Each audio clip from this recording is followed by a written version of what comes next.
Welcome back to, it's not off the record, okay? It is Ask the Expert. And I know you guys love this series. I personally do because you get a different side of all of us and we get to focus on experts instead of us being a bunch of dudes guessing and shooting in the motherfucking dark. Yeah, making shit up and then pretending like we know what we do.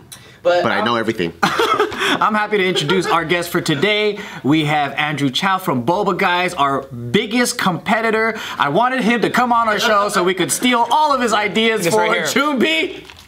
Thank you very much. I don't know how you got convinced me to drink this, but yeah. Turn the cup around, get that logo in there. There you go. There you go. Look at that. It's Make like, a meme out of this, yeah. It's like McDonald's and Carl's Jr. and we got the CEO to hold. Dude, that's getting like Steve Jobs to hold up an Android. Yeah, right. Fuck yeah. It's fucking And smile. That's true. But no, I actually do look up to Andrew a lot because I think, you know, in the space of dessert drinks, boba and all that, you guys revolutionized, in my opinion, boba in a way where I thought it was already saturated. And I thought it was a place where it was like, no more players can come into the game. And I don't know if this was your intention or not, but I saw boba, guys, as the bridge between mainstream America and boba and these Asian dessert drinks. So I was like, that's pretty amazing. And I think with Chumbi too, like what we try to do is we want to, you know, provide high quality matcha at an accessible rate to the mainstream American public. Or just the world, you know. We're gonna go a little bit further than you guys, but like, you know, but yeah, so how did you get started in all this? And how many stores do you have? Yeah, how many stores do you have? Let me write this down. Right, Like right now. 300? No, not even close. I think we're down to like, we shut down New York for a bit, but then 16, I think, if I counted. Oh, 16 of them? And we were supposed to hit 20 in 2020. That was kind of a whole thing, but then we'll be, by the end of the year, I think, back up to 20. But I think... So you had how many? I had 17, and in the COVID, literally I was in the middle of 3, and it was like the worst time for COVID to hit. Because I'm sure you guys know, you're shelling out cash to get ready to open a store, but you're gonna need it back. But in the middle of a build out, I had to spend money to finish a store, only to not really make money during the pandemic. So. And you told me you're about to open 5 here in Southern California? Oh, dude, you got an exclusive already? Oh, wait, is that a secret? Am I supposed to not say that? 5 total, Okay. but part of it is catching up to the 3 that we kind of lost. So we had kind of the cash that we had to like absorb. We lost money last year, but we... Yes. Are we gonna keep a scorecard? You know, Boba guys, Chumbi. Friendly competition, man. We need somebody to aspire to be. Did I say that too loud? Yeah, it will be like BK and McDonald's or Apple. Although Apple's not a fair fight with Microsoft. I feel like they're dominated. But no, we're building stores, which we'll talk a little bit about. You know, people think it's they must be rolling in cash and all that kind of stuff. No, there's a lot of other economics that come into play where, sadly, part of the reason you can build a little faster out of a pandemic, I'm sure people can figure out, is there's a lot of open vacancies. Yeah.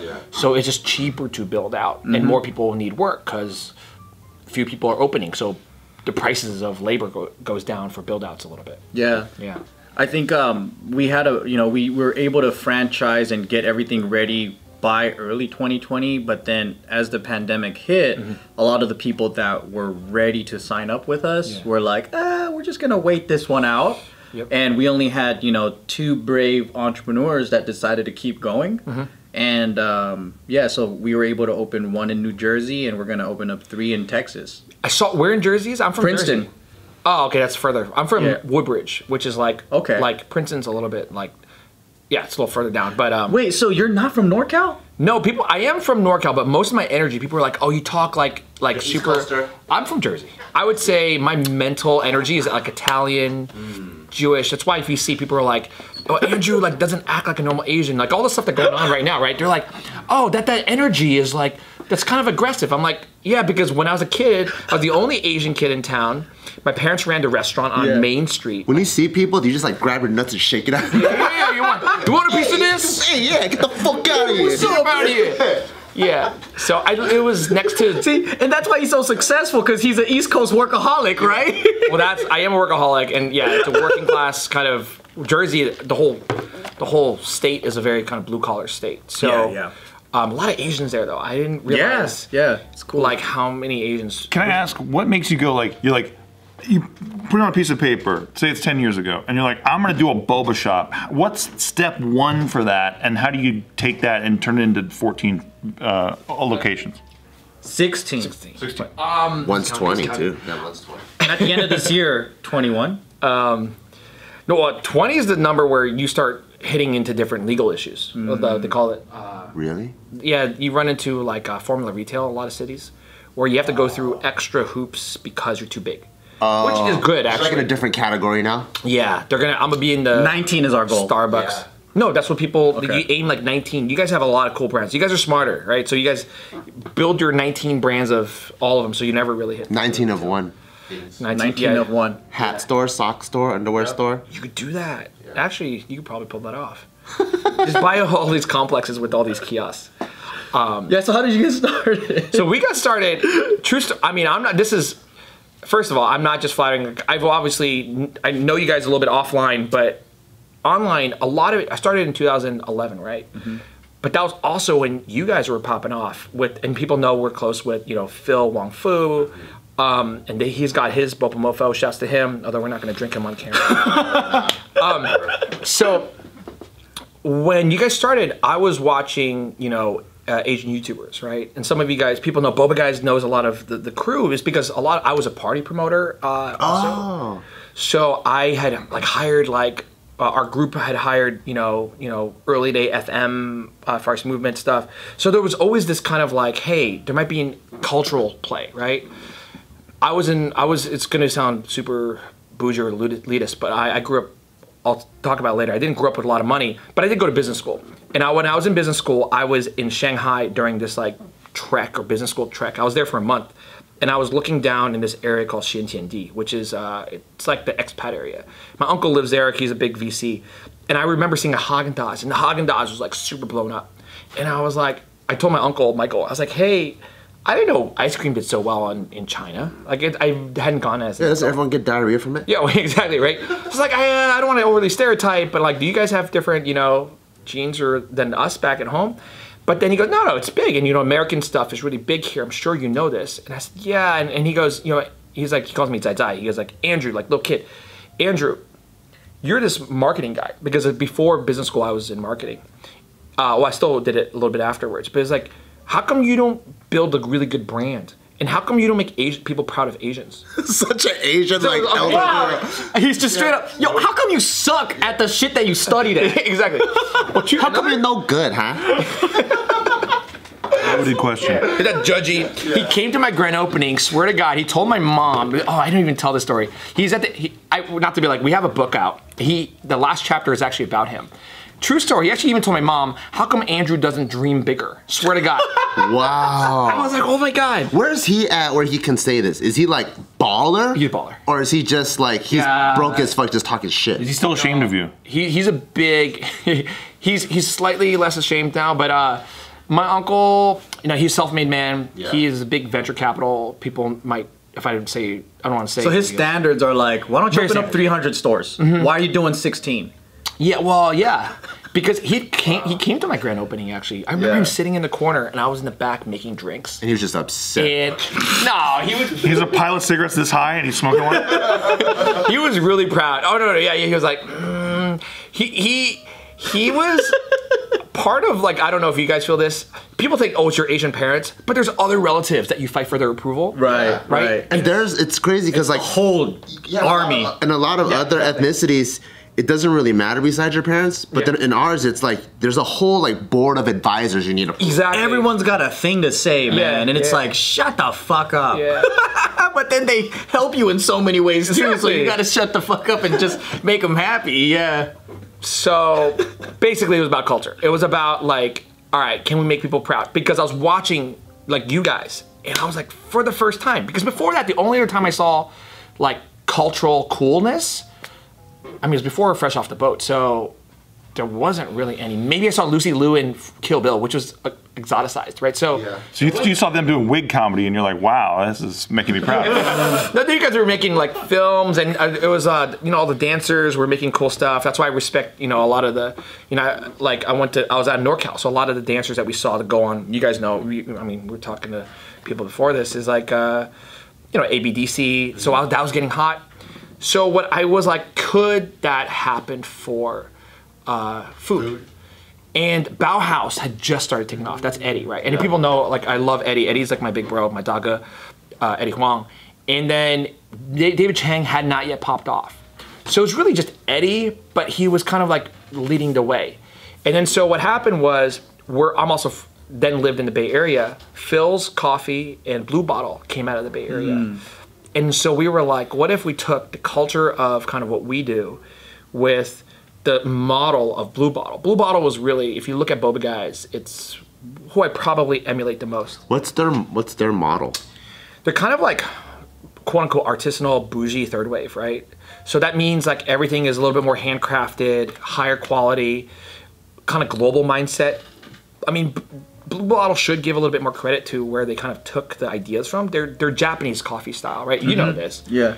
I mean, you and I love tea and matcha and cafes and stuff. And like, if you go to Asia, most of the hottest concepts now are basically Asia concepts that people reskin in America. Because Asia has already, because it's cheaper to build out and they kind of are a little bit more global than we are in America. Yeah. They're always watching what happens in Europe and what happens in Middle East and what happens in America. So these cafes, like the Japanese, like most of these equipment things that we see for coffee, like Hario, these slow drip. It was invented. That was there for like 50, 60 years. Because our coffee culture in America evolved differently from like Australia, Asia, and Europe. And like, because I think in America, the Great Depression changed how they consumed coffee. It was more like, more bang for your buck. Get yourself a huge can of coffee for like 50 cents and you get more drink, right? Giant Folgers. Yeah, so that's, I don't know if that's considered first wave, but that was the coffee culture for like a long time. I see. Yeah, that was like, that was the longest. And then Starbucks kind of changed the game because it's like you go to the coffee shop and then, and then you have the Pete's Coffee and everybody else that was that. Custom adjustments or whatever. Yeah, and then third wave or whatever is the more in between. But then you have your specialty roasters and whatever too. Is that even fourth wave? I don't know. Well, let's help people who are watching this who don't even know what you're talking about. Third wave, fourth wave, fifth wave. Like we got. That's what I was trying to explain. That's fine. But I'm saying like when it comes to like you have an idea for a business and now you're gonna make that alive. Yeah. You're gonna take that from a piece of paper or whatever you had and you're gonna actually bring it into existence. Like what's your first step or how does that work? First step is what model do you want to go after? It's what I generally say, like, a bunch of us probably mentor all other businesses. What I tell mentees, I almost always say is, like, what do you want?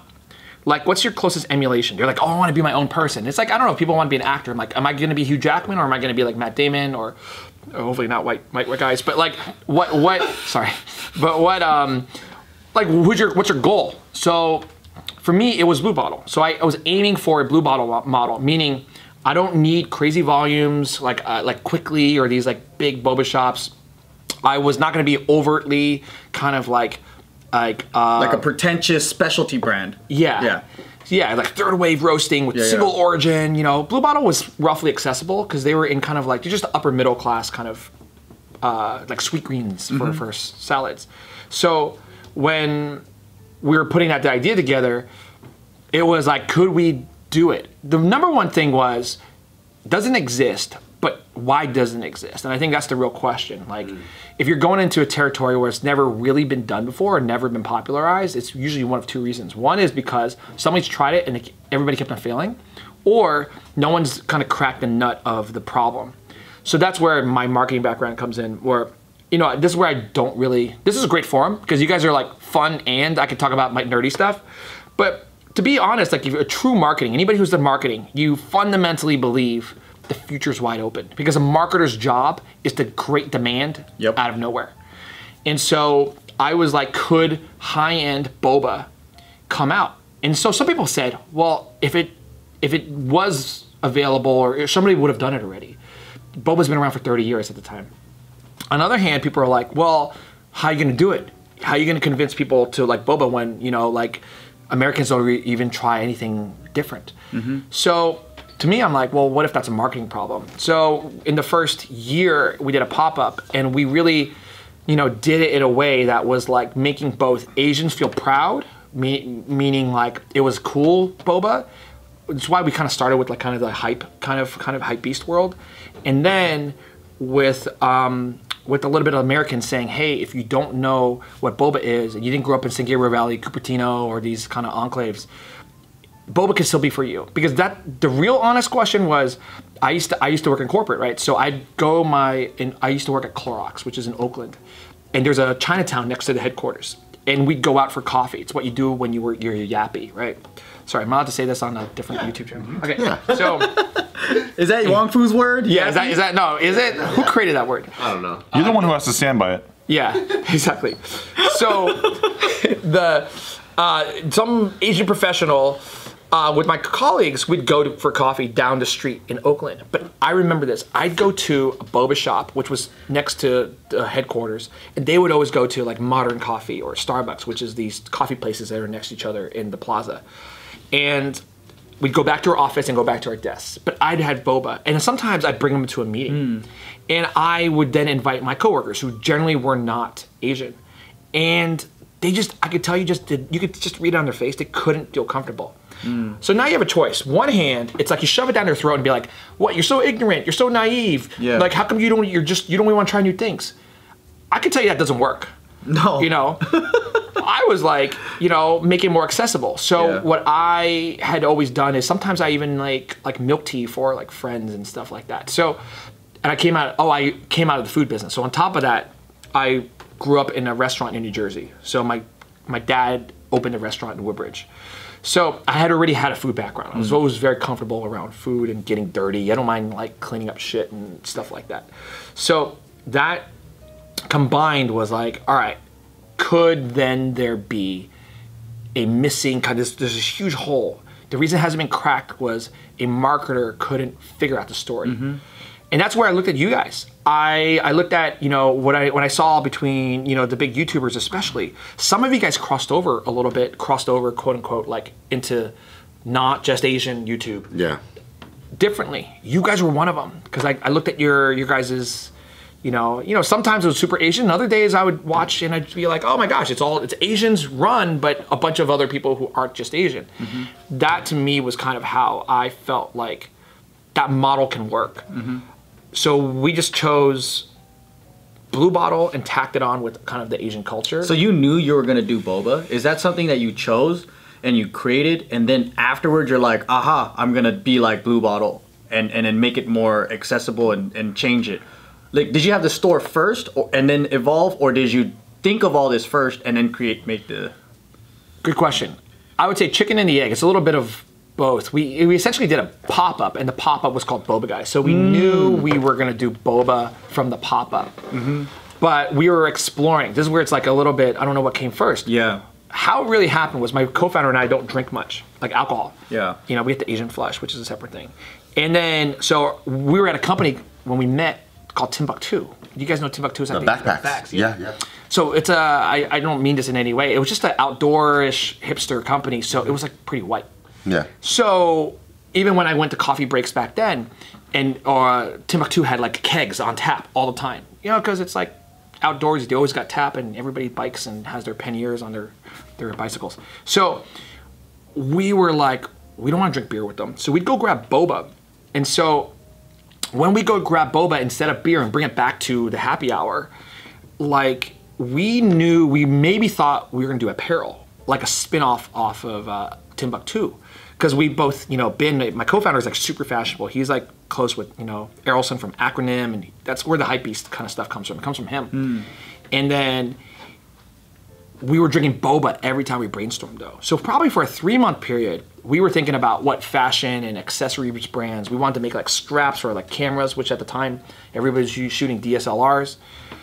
So we thought we were gonna do that. Our friend Rich actually started a company that became it, which was Dispatch. If you guys know Dispatch.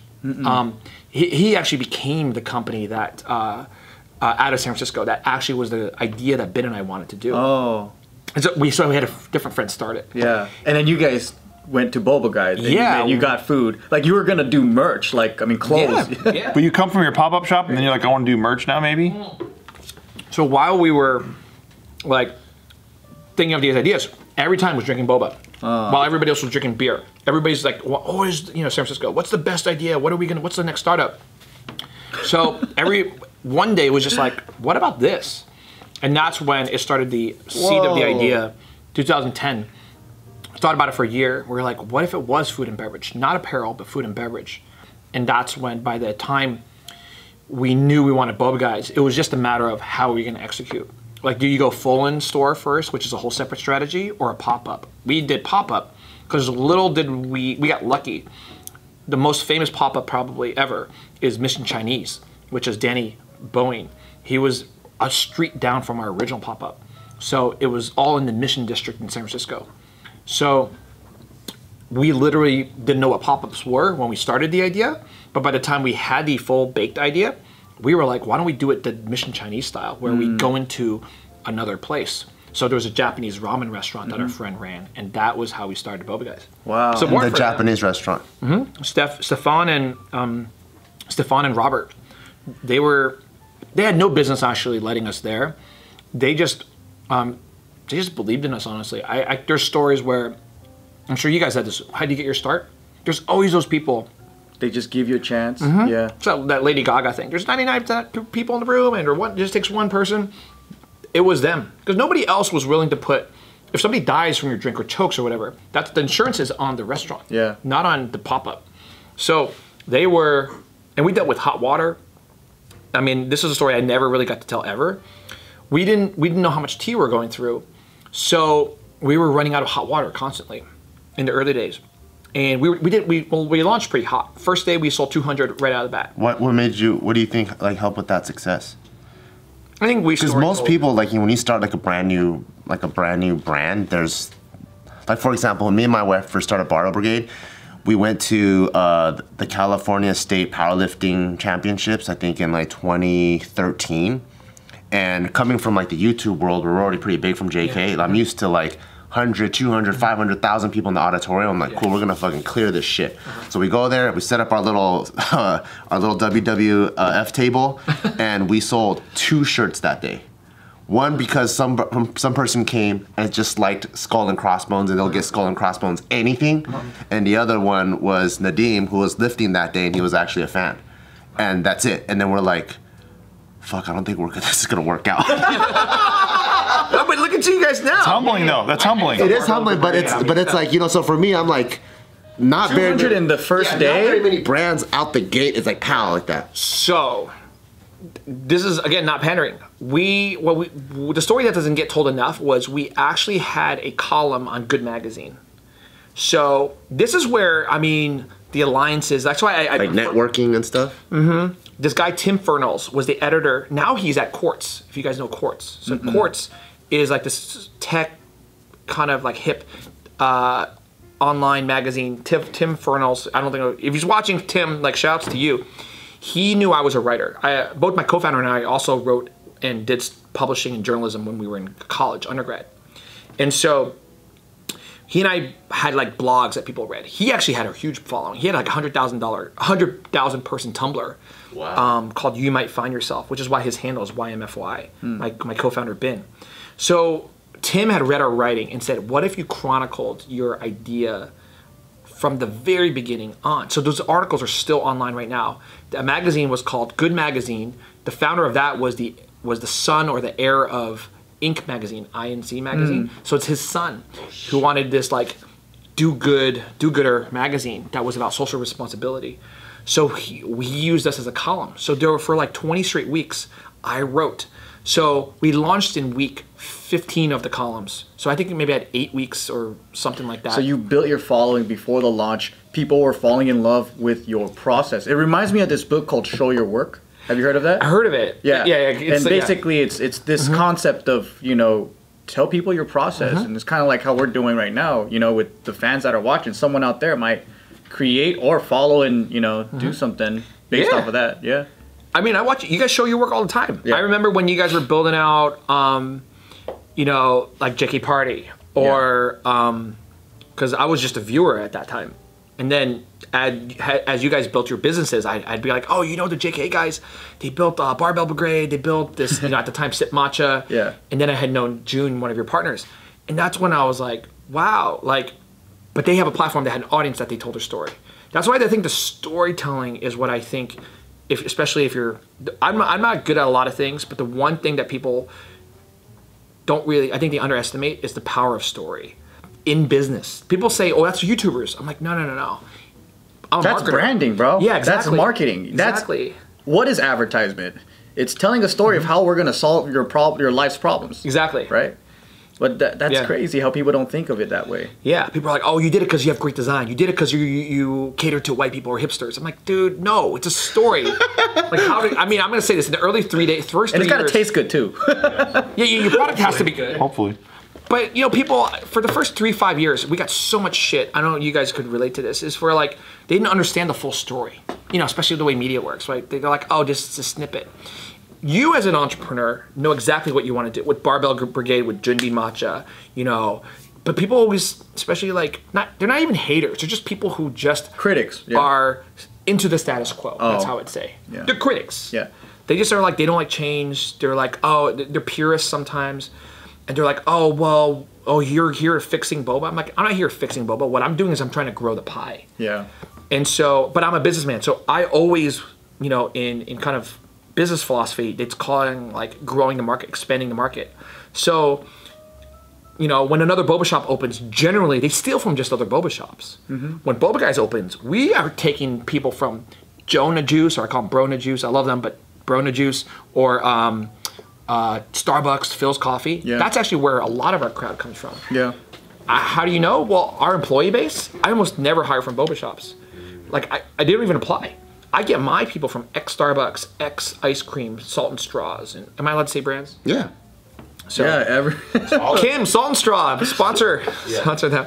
So that's how we kind of, the team member base that we call, and our outside crowd started becoming the same. And that's why I'd never, be honest, people are like, does that ever get to you? I'm like, no, if you're a decent entrepreneur and you have a very strong vision, if you know what you're doing is authentic to you, there's nobody who can question that. Because people would be like, oh, that's not real Asian. And I would be like, I'm Asian American, first of all. That's authentic to Asian American. You're telling me that I'm in America. You're telling me I need to have boba exactly the same way as Taiwan, and I'm Taiwanese. No fucking way. That's now we say it's racist. That's a microaggression from you and of your own people. Yeah. Like that's like you limiting yourself. Right. That's self-hating. What if you made the boba like red, white, and blue? Yeah. With guns on it. Yeah. So we have some questions from our fans that I think they know who you are. Huh? But our first one is from Deep Effin Value, and he asked, how much has getting an MBA helped you with your work? And do you believe it's essential? Oh, that's a good question. Yeah. I thought the Reddit string, Deep fucking Value, isn't that the... That's the GameStop guy, yeah. Yeah. But I don't think it's really him. No. Little hat tip. I would say, here's what I'd say. I'm not here to shit on my old colleagues and my old world, but I don't know if you guys had decent educations, right? So... Not in business. I majored in psychology, but I think college was important for me because I was a dumbass. See, I would say a dumb. Generally, I'm just like a. I need discipline. Like, I think I don't know if maybe we're all entrepreneurs, so I tend to be like rebellious, right? Yeah. So, I feel like college or any type of institution makes you disciplined. It makes you get up in class at the same time. Makes you not be crazy around your classmates. Like, it kind of brings you in. So very few things. Like in business school, it's just another kind of tier. In grad school, you're generally, if you go to a good one, I went to Haas, Berkeley. So you generally are, quote unquote, like cream of the crop. Just how you get in.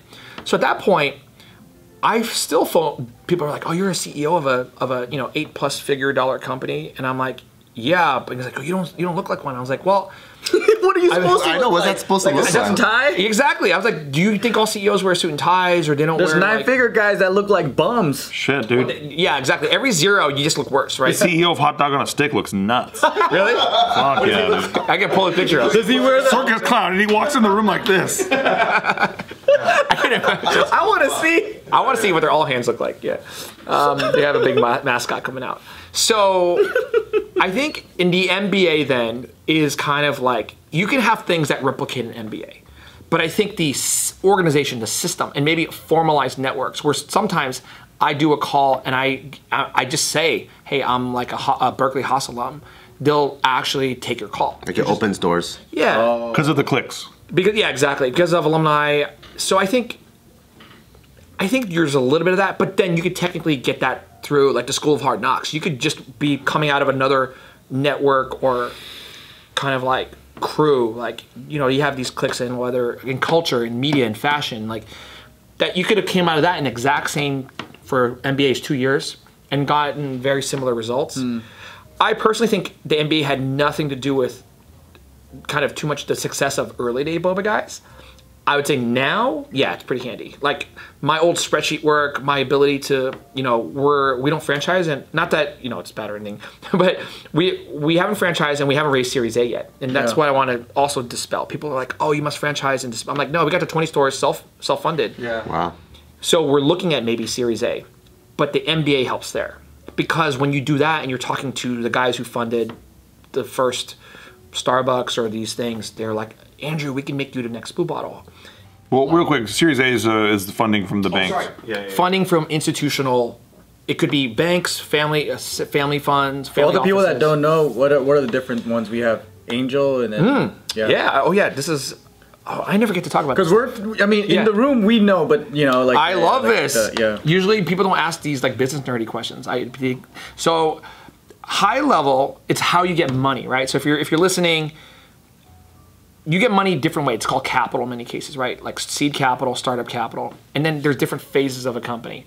So usually your beginning first set of checks is called seed money, sometimes angel money. And so that's like in food business, you know, usually it's like 5 figures, 6 figures, right? To start your first restaurant and something. If it's like a tech startup, it's like, you know, $1 million or more. And so when you do that, you usually figure out where you're getting your pool from. So think about the check size, right? So if you're getting 5-figure checks, it could be just family, friends, and all that kind of stuff. Rich uncle. Yeah, rich uncle, right? That's how it starts. $25,000 start my restaurant. If you're starting a tech company, a rich uncle usually is going to have to cut like $500,000 to do a tech company. So, or whatever, anything in between. So Series A is usually, so you have seed, angel, early stage, and then there's Series A, usually is right when you kind of you have your idea locked and you really want to start kind of like making it like have market viability. So, you know, food, Series A is usually like, it's definitely 7 figures or more. So it's usually like 5 mil, 10 mil. Then there's something called expansion capital, and that's when you get more mature. That's sometimes venture capital. So venture capital is any early stage venture, meaning from seed money all the way to like early stage is venture money. So you can have angels under venture capital as well. I'm a venture angel. People know that I also invest in other companies. So the check sizes I cut are like 5 figures on early day food concepts or tech companies. So that's like 10 to 90,000. Yeah, exactly. Okay. That's exactly. So I like to cut $25,000 to $50,000 checks. So I only say this not to like, it's people never know. This is not an internet. And I want people to understand how this whole ecosystem works. Well, a lot of people that don't understand entrepreneur talk, they hear this and they go, oh, you just throw money at people. Like it's really a different language in how you deal with cash in like, like it's work. Like it really is the take money to make money kind of system. And a lot of this can just disappear. Yeah, it's more viewed as like tokens in a game rather than like money to buy the things you want to buy. But most of this, we don't expect it to come back when we cut these checks. No, we don't. I mean, you guys invest in other places too. Like, and some businesses fail, some don't, or some you're going to get pennies on the dollar back. But then you do enough of them, like a portfolio, you kind of end up with a larger kind of larger portfolio return. So I guess the question of Series A is usually when you're getting ready to expand. Once you hit expansion capital, like really scaling, that's like 10 million plus for food businesses. Tech companies usually like 100 mil. That's like really the blowout, like these like $1 billion valuations. Yeah, that's usually what you call like late stage, like Series B, C, D, F, all the way through, or private equity. But private equity is another type of money where it's a bunch of rich people's money, really, and they're just trying to hold the value. So private equity. It's funny because all of this sounds like rich people money. Yeah. So most of it is started from 5 figures and above. But even within rich people, though, like how we know rich, it's completely huge, the difference, because you have old money, air money, you have these funds that has been existing for like 100 years or whatever, and they just have this diverse portfolio that they've they have money managers that just throws money everywhere. It's fucking crazy. It's nuts. Yeah. Every time you add a zero, it's a new world. That's what I say. That's true. It's like your problems just become different. That's I why I'm don't looking know, at like this. Look at the 100 zeros. racks right here. Yeah. I'm like, oh, when I first came in, I was like, are these real? Like, do you guys really? No. Food and beverage Money's business. tied up on the internet. Very tied up. And there's only about, you could count the zeros in your hand. Well, also, like, well, that's the other thing too. Like, I don't think people realize how much money is illiquid, right? It's not. I can take it out of my bank account, illiquid. So, and people Like, are like, more oh, like evaluation. yeah, it's all paper. Yeah. That's what they don't realize when they're talking about billionaires usually. They think a billionaire can cut a check for $1 billion, but that's really not how that shit works. He probably has like $20 in his bank account. And in order to, people are like, well, why don't you just sell some stock? A lot of times, especially if you're the founder CEO, selling stock is like a huge ordeal. Like for me, if I take Series A, I mean, there's already these. I almost went through a process one time. I actually signed the term sheet, which I don't think people know. But long story short, the last week before the money was about to get wired, this is like 4 or 5 years ago, we had a falling out. It's a little bit dramatic. And then that's why I've been so against VC money until even now. Because ever since that, I didn't like what you call, like, people think they own you, even if they have a little piece. Yeah.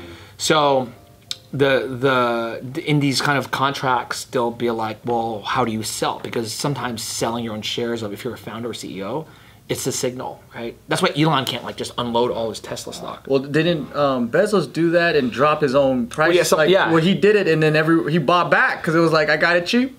You got it. Well, yeah. Or Buffett, everything he buys, everyone knows about and tries to copy by him. Yeah. It's fucking hilarious. Yeah. So we have another question. So how do you attract and maintain customers in a saturated market for boba and tea? And I want to know this one too, because I'm like, Did you ask that question? No, it's by JKJK. Yeah, but Films. oh. No, just kidding. Everything, most things that we buy or sell, like, they're all commodities, right? So commodities are anything that's traded with intrinsic value, not augmented value, meaning gold, water, drinks are technically a commodity. Anybody can make it technically. The augmented value of something, I'm doing marketing speak because I used to be a marketing guy. Augmented value is when you put value on top of your intrinsic value, meaning as a marketer, my job was to make status, exclusivity, special, a feeling. Those are ways you attach value on something intrinsic. Coffee and Starbucks. Yeah. I mean, that wasn't like that type of coffee wasn't ever made before. It was like, it was never had the value that the market. Their coffee It sucks. sucks. It's burnt. But people love the image and they love the logo and they like going into it and smelling it and being around all of it, and it's the experience. That's part of what you're paying for, right? Because you can start a coffee shop, but they have maybe an extra 500 square feet, so people can sit around. That 500 square feet of sitting in the cafe of the second home that Starbucks calls it, the second place, that is value. They invested because they built a store that's not 1,500 square feet. They built a store that's 2,000 square feet. That 500 times $4 a square foot, $2,000 a month extra to just have a space gets monetized in some brand experience way, right? That's why Boba Guy's stores, our stores are bigger than almost every Boba shops. We have 1,600 square foot stores. And it's because that's more before the pandemic. Way bigger than these guys' stores. Way bigger. Way bigger. I have way bigger. So much bigger. Good for you. Bigger. Although wider, our Princeton longer. location is quite big, so we're getting there. We're getting there. I'm gonna sell my Jumbi shares if anybody wants to buy it. Actually, I'll snatch that up. I'll take it. Yeah, gray market. I'm gonna go buy some Boba guys shares. So your goal is to decommoditize. I don't get too far into it. So basically, to summarize, like, okay, how do you stand out? Attract, maintain customers in a saturated market. So how do you stand out? Decommoditize. The textbook definition of decommoditizing things are adding augmented value to create differentiation. So tell stories. That's different. Getting access to things that they don't have access to and adding value to that access. So could be a product that's. Boba Guys is famous for strawberry matcha lattes or 30 horchatas or Korean banana milk. You can only get that there. Then you create a moat around. So people don't know we control a lot of our own IP. We just don't throw lawsuits at people. But we own the term Boba Bay because we kind of started that, right? I know people make Boba Bay shirts. But, you know, I can't send cease and desist everywhere because they're going to say, oh, Andrew and Ben are bullies. But I'm smart. If I see a big guy use it, I don't care if a small guy... Like if Nike ended up using it, yeah, like, I'm getting you. Yeah, then I'm going to drop a huge lawsuit on you. A little tip to the small guys right now, Boba base. Do it. But if you got... We watch. Sorry, I might still send it to you, and it's not going to be worth your while. But the idea is, like, you need to kind of create that differentiation. So, again, you guys do you guys do really well for small businesses because... Like, I see your storytelling. I mean, we were talking about your mushroom thing. I was just like, damn, you got me hooked on that all Christmas. Thanks, man. You bought like 10 for your team? I don't know. You got a ton. And this guy didn't give me a discount. I found out later that he had one. I didn't know you were going to buy 10. I was... Unbelievable. But going, kind of adding to that, so Daydream asks, is it easy to start a business considering that a lot of YouTubers have their own businesses? What do you actually need to start one? Well, it depends what kind of business. I think in general, this person might be talking about, starting a business in general. Well, retail? I'm thinking from, a person who's never started a business, right? It seems so difficult because like the question before that, everything seems already done. Everything seems already saturated. And also, if you compare yourself to like people like us, we have an audience, we have other brands, like how do you even compete? It feels like a task that you just can't climb over. Ooh. Yeah, and I think that's what I'm reading that this question is about. How do you need to actually start one? Do you guys play like you guys play gamers? You guys no? Play games? You sure? I played games. He plays games. Oh, what do you play? I haven't played in a long time. Like Madden. Yeah, Madden was my shit. So I think people in founding teams have like power scores like Madden, like like Patrick Mahomes, like he's like a 98 in speed or whatever, agility or whatever the different. Overall, OVR. OVR, yeah. So I don't play much. I think it's very similar. Like I'm a big Call of Duty person, right? So you have a certain kit that everyone's built with, right? So like, oh, this is my sniper kit. This is my like run and gun kit. So whether it's in Madden or whatever, you have certain scores that you can kind of max out on. I think if you're an influencer, you start on an awareness score a little higher. It just boom, you just start with it. But operation score, education, everything. But I think that's ultimately it. Okay, so you're saying like use your strengths, find what your strengths are, and then play to those strengths. Yeah, because I think you guys are selling yourself short because I think you guys are good operators. Honestly, I know because I've been to your resumes. You don't know the truth. It's not because of them though. Yeah, we partner with great operators. Yeah, actually, shouts to all that I know. I know your team. He's watching. They deserve a lot of that credit for the operation. Goes in kind of like without kind of certain hype or awareness and notoriety or whatever. You don't get people in the door, so it's kind of like this funnel and this cycle. So everybody has their part. So I guess if you don't have full awareness, you got to remember most people don't have your guys' clout. So instead of them comparing it to JK and everybody else who came out of YouTube and started something, I would just compare it, like look at all the other success stories. We didn't come truly with a YouTube following and stuff. We're reverse. We actually now, most people know, we invested in media. We went the other way. We're taking our money and we're actually going back into producing things for like, we do stuff with Vice and then Complex, right? We had Hot Ones last year or 2 years ago.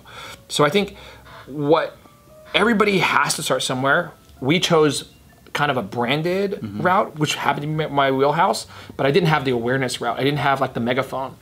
I don't think I was a great operator, so I don't even think I was winning in operations.